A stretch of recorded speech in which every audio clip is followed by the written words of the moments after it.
CPAP or mouth guard, alin ang mas effective sa sleep apnea?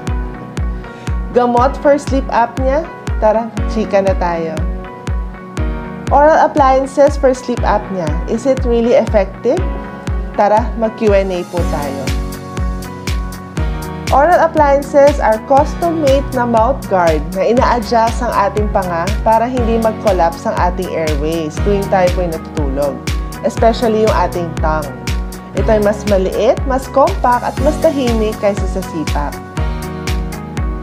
Pero wag po, CPAP pa rin ang ating number 1 treatment for sleep apnea, lalo na sa mga moderate and severe cases.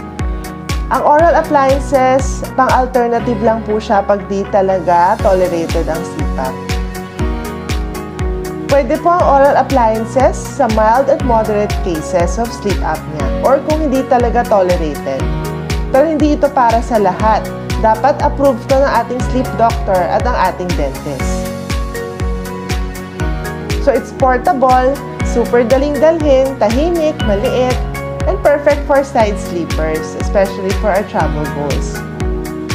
Pwede ito mag-cause ng jaw pain or paggalaw ng ngipin. Saka, overall, mas effective pa din talaga ang CPAP long term. So for our golden rule, CPAP is still king. Oral appliances is just a backup plan, no? Huwag mag-DIY at dapat magpa-consult at mag-sleep study po muna. So talk to your doctor. Your doctor knows best at huwag tayo mag-self-prescribe.